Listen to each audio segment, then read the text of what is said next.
My people wonder they say shall never end. From what we are hearing right now, it be like say these people they want to come out fully to come and fight Kabiyesi once and for all. I mean Ebony's family. That is if this information we are hearing is the truth oh. Because we do not live in the palace, so we cannot say if it is true or not. And that's why we keep telling you that they are all alleged information, okay?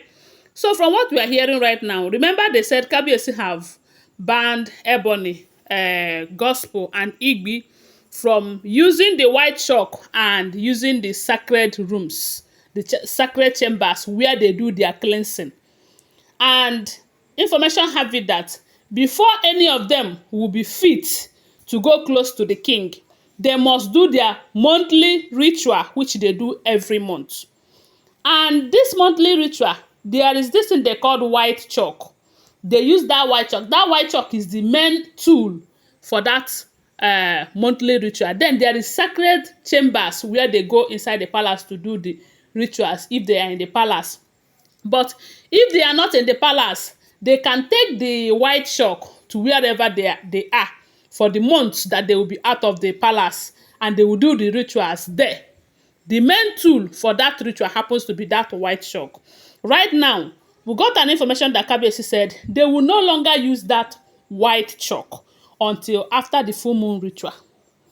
That is to say that if they make the full moon ritual not to work in these few coming days, they will have to wait until that full moon ritual happens. And we all know that if the full moon ritual did not happen now, they said the ones they have done so far will be a waste.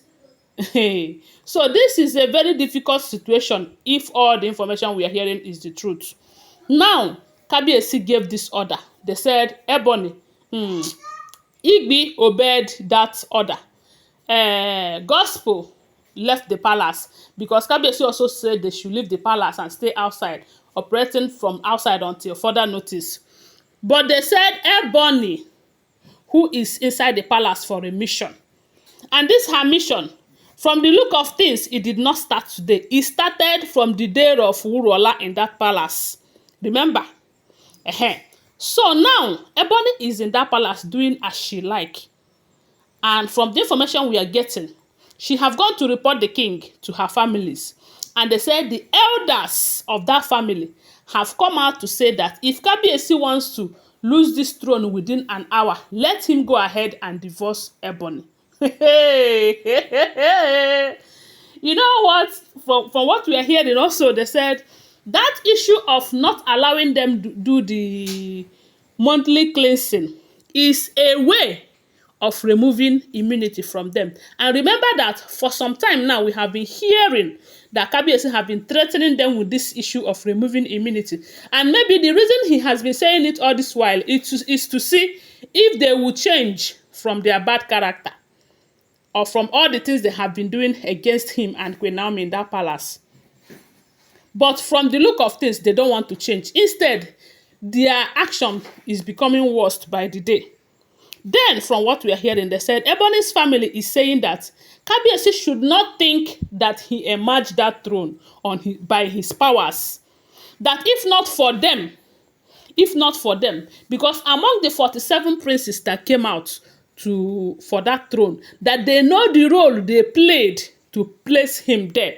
Especially when there was an agreement that he is going to pick bride from their ruling house. Remember, I don't know if you have heard something of that nature. They said there was an agreement that Kabiyesi will pick bride from their ruling house then. But come to think of it, a lot of people have been asking, if that is the case, that it is based on that agreement that he's going to pick a bride, Kabiyesi, when he became king, he did not marry now. He did not marry from their family. Instead, he went ahead and married Wurola. Although Ebony was in the picture, doing krewa with him, claiming to be betrothed to him. Then the question is, why didn't he marry Ebony then? If that was the arrangement and the agreement, why they pushed so hard to put him on the throne, according to what we are hearing right now. Because they are making it look like, if not for their help, if not for the role they played, that he wouldn't have been there. See, I believe that it is God who chooses a king. And from the news that we have heard so far, Kabiyesi being a king is his destiny. Whether the ruling house where Ebony comes from helped him or not, if the gods have decided that he will be there, he will definitely be there. And Kabiyesi is a great king. He's a great man on his own. He came prepared for the throne. Did you even see how he just changed the edifice within how many years of being on that throne? Yes, he did not marry their daughter then. Maybe that is why a lot of people believe that whatever happens to Kabiyesi's marriage with Wurola is coming from Ebony's family. And he will not blame them for saying that with everything that we are hearing. Ebony was inside that palace as calabash carrier, but her job there did not stop with calabash carrying. She was working against Wurola, and Wurola left. When Naomi came, she did the same.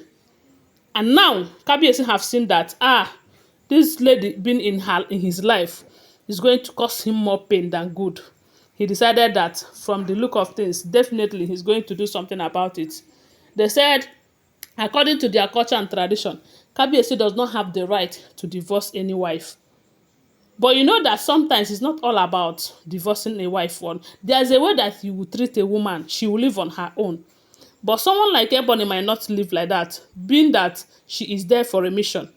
Of course, her family will advise her that no matter how hard the situation becomes, you are not going anywhere. You know that she have that kind of heart. So therefore, she will stay. Right now, we are hearing that she is right there in the palace insisting that she must do the cleansing ritual. If Kabiyesi stops her, that the family will come for. They said this family have come out in full force. You see why they said, when you gather ant-infested plants or ant-infested firewood, you should be ready to dance to the dance of the lizard, because the lizard there was surely come. Because I believe that if Kabiyesi haven't married from these people's lineage, especially this particular lady in question, this Ebony in question, maybe with some of the things that we are hearing, we may not be hearing them. Although a lot of people believe that Blow Blow is another squad on her own. No. But from the look of things, Blow Blow is playing more mature right now than before. They said Ebony is like a bone on Kabiyesi's neck. He cannot bring it out. He cannot swallow it. that is the problem that they are facing right now. That her family is saying, Kabiyesi, if you want to show us that you are in charge, divorce Ebony today. If you will sit there in the next 1 hour, let's see. That is what we are hearing, though. And I say, sorry, Kabiyesi, sorry, that is if this information is true, okay? Always bear that in mind. Thanks for watching. Don't forget, they are all alleged unverified information making rounds on social media and shouldn't be seen as fact unless we verify them. But their recent pictures will show you that all is not well. I don't know. We are judging from the pictures and the things we are hearing on social media. Thanks for watching. Please subscribe to my channel if you're yet to subscribe. If you're a returning subscriber, thanks for watching. I love you guys. Bye. See you.